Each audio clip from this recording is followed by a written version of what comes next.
Ang kwentong ito ay isang kathang-isip lamang. Anumang pagkakahawig sa mga pangalan o lugar ay hindi sinasadya o nagkataon lamang.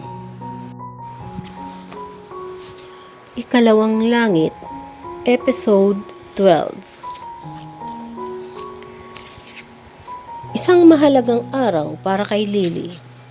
Binati siya ng kanyang mga magulang at mga kapatid dahil birthday niya. Sa labas sila kakain ang kanyang pamilya pagkatapos niya sa school. Treat niya sa kanyang mga mahal sa buhay dahil may trabaho na siya. Isang pagbati ang inaabangan niya. Kanina pa siya nag-aabang na tumunog ang kanyang cellphone, ngunit walang tawag sa kanya si Liam. Tinanong niya si Mang Delphine at ang sabi ay maaga itong umalis. Bagamat nauunawaan niya na busy ito lagi, ngunit hindi niya maiwasan na hindi magtampo. Sa school, nagtawag ng flag ceremony ang principal. Bagay na ipinagtaka ng marami dahil tuwing Lunes lang ginagawa ang flag ceremony. Umakyat ng stage ang principal. Good morning, fellow teachers, students and pupils. Today is a special day for one of our teachers, Miss Lily Domingo. We would like to greet her a happy birthday. Tumugtog ang BIS band ng birthday tune.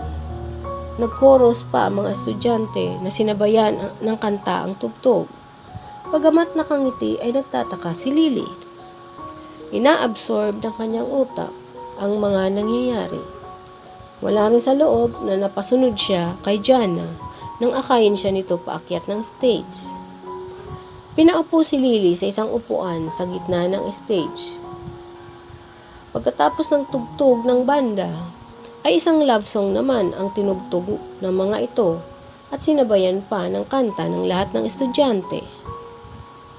Nagsimulang umakyat ang kanyang mga estudyante at bawat isa ay may isang red rose na inaabot sa kanya. Hindi mabilang ni Lily kung ilang red roses ang tinanggap niya dahil pati ibang sections ay umakyat ng stage at inaabutan siya ng bulaklak. Nang matapos ang tugtog ay hinagod niya ng tingin ang audience at nagulat siya nang mahagip ng kanyang paningin ang mga magulang at mga kapatid. Bigla siyang kinabahan lalo nang dumagundong ang hiyawan ng mga estudyante at teachers. Hinanap ng mga mata niya ang dahilan. Napanganga siya sa nakita. Galing backstage si Jamie at may dalang banner at lumakas ang tibok ng kanyang puso nang mabasa ang nakasulat. My sweetheart Lily Domingo, will you marry me? Lubos nang naunawaan ni Lily ang nangyayari at mas lumakas ang hiyawan nang lumabas galing backstage si Liam. May hawak ng bouquet of white roses sa isang kamay at microphone sa kabila. Sweetheart, happy birthday! Inabot nito sa kanya ang bouquet. Hiyawan sa kilig ang audience at lalong lumakas ang hiyawan nang lumuhod sa harap niya si Liam at inilabas ang isang small velvet box na may diamond ring. Lily, I'm here in front of you asking for your affirmation. Sweetheart, will you marry me? Dumagundong ang sigawan at nauna pa ang audience na sumigaw ng yes. Tumulo ang mga luha ng dalaga. Mahal na mahal niya ang lalaking nasa kanyang harapan. Yes, I will marry you. Sagot niya sa gitna ng mahinang iyak ng kaligayahan. Lalong lumakas ang hiyawan nang isuot ni Liam ang singsing sa kanyang daliri. Tumayo si Liam at niyakap ng mahigpit ang dalaga. I love you so much, sweet, bulong ni Liam. I love you too, heart, sagot ni Lily at yumakap din ng mahigpit sa lalaki. Isang halik sa labi ang ibinigay ni Liam sa nobya para pagbigyan ang hinihiyaw ng audience na kiss. Isang gabi sa tahanan ni Lily. OMG ate, bulalas ni Lyra. Sigurado ako, mai-inlove to the max sa'yo si Doc. Para kang rarampa sa red carpet. Kinikilig na komento nito matapos ayusan si Lily. OA mo naman, sagot ni Lily sa kapatid. Pero kahit siya ay nagulat sa bago niyang anyo. Tama lang ang hapit sa hubog ng kanyang katawan ang suot niyang pulang gown na tinernuhan niya ng silver na stiletto. Mamahalin ang suot niya, gawa ng isang sikat na designer. Halos ayaw niya itong ipabili kay Liam dahil sa nakakalula nitong presyo. Pero ang nobyo pa rin ang nasunod. Narinig niya ang ugong ng dumating na sasakyan ni Liam. Sumilip si Adela sa kwarto. Lily, nandito na si Doc. Napanganga ang ina sa nakita. Lily, ikaw ba yan? Ano ka ba, Nay? Si ate yan. Lalong gumanda, di ba? Nagmamalaking wika ni Lyra. Ako nag-makeup dyan. Napatayo si Liam sa kinauupuan nang lumabas ng kwarto si Lily. Malagkit ang titig sa dalaga at tinig nito ang paghanga. You look stunning tonight, sweetheart. Nakangiting papuri nito. Ikaw din naman ang gwapo mo, wika ni Lily sa nobyo. Nakasuot ito ng gray tuxedo suit. Lihim siyang kinilig sa lakas ng apil ng nobyo. Siyempre naman, Doc. Ako yata nag-ayos kay ate. Pagbibida pa ni Lyra. Hoy, sige na. Huwag mo nang daldalin, Lyra. Wika ni Adela. Nagpaalam si Liam sa mga magulang. Lily. Tay, Nay, alis na po kami. At home na talaga si Doc sa tawag na Tay at Nay. Umahagikik na bulong ni Lyra sa likod ni Lily. Lihim na kinurot ni Lily ang tagiliran ng pilyang kapatid. Ingatan mo si Lily, paalala ng ama ng dalaga. Pangako po, sagot naman ni Liam. May kasamang driver si Liam. Sa backseat ng sasakyan, magkatabi at magka-holding hands ang magsingirog. Inaatake na naman ng kaba si Lily. Heart, nakabahan ako. Wala akong kakilala sa pupuntahan natin. Relax, sweet. Papakilala naman kita. At saka nandun sina Ate Jelay at Kuya Andy. In fact, akong dapat kabahan. Nakangiting tinitigan ni Liam ang nobya. Bakit? Nagtatakang napatingin si Lily sa nobyo. Baka atakahin ako ng selos pag may mga lalaking lumapit sa'yo. Ang ganda mo, sweetheart. Pabulong na wika ni Liam. Sus! Bola! Napangiti si Lily sa tinora ng nobyo. Sa isang grand ballroom ng isang 5-star hotel, gaganapin ang party. Suppliers Acquaintance Party ang nabasa ni Lily sa invitation na hawak ni Liam. Kahit nasa tabi niya ang nobyo, ay kabang-kaba pa rin siya. Sa tingin ni Lily ay puro mayayaman ang mga naroroon. Ipinakilala ni Liam si Lily sa mag-asawang Dr. Jude Gomez at sa asawa nitong si Camila. At kay Dr. Chan at sa kasamang anak nito. Marami pa siyang nakadaupang palad bago pa nagsimula ang programa. May seat number na nakalaan sa bawat bisita.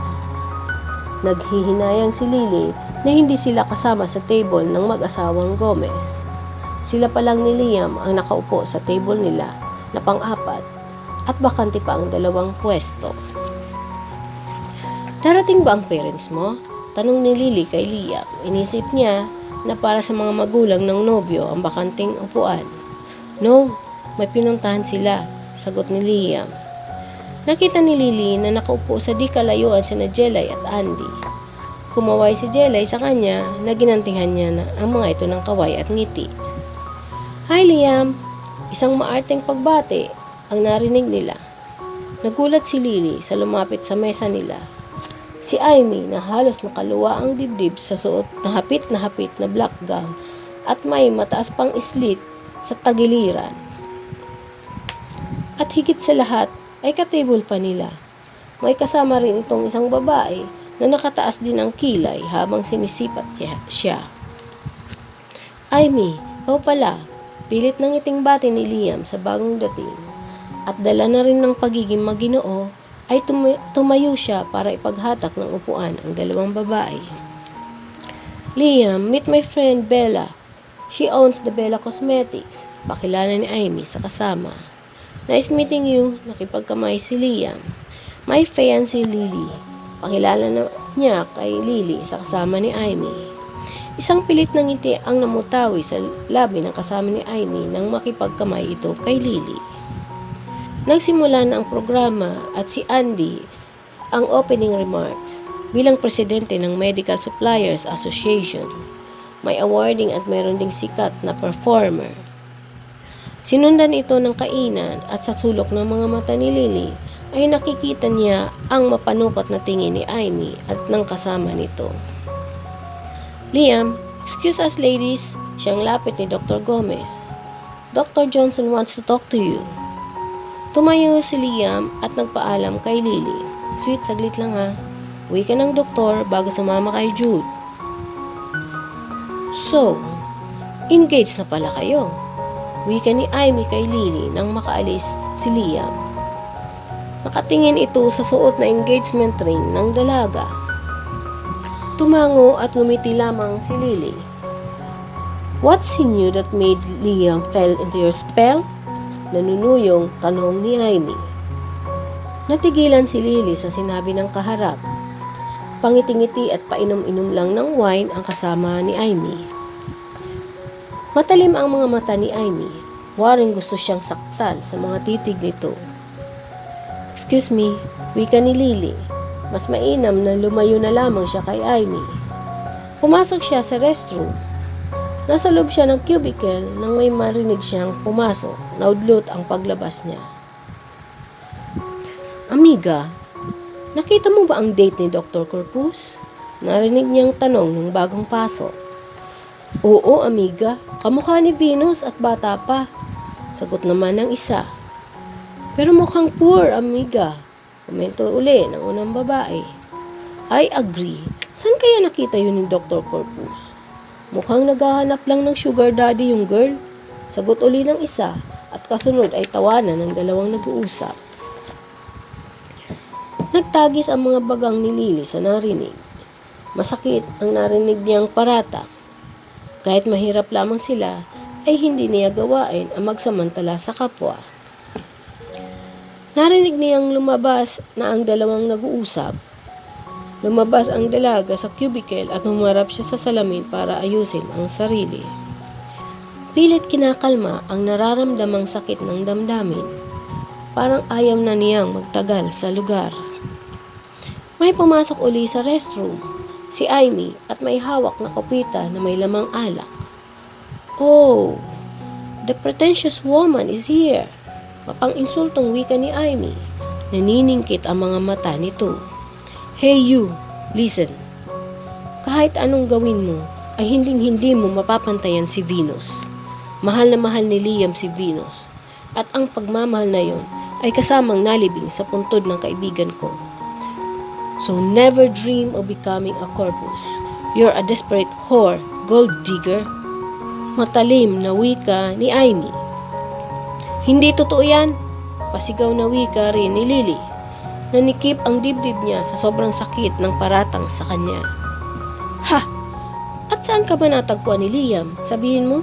Saan? I knew who you are. At bago pa tumalikod si Amy ay ibinuhos ang laman ng alak sa mukha ni Lily. Hindi alam ni Lily kung gaano siya katagal nagkulong sa cubicle.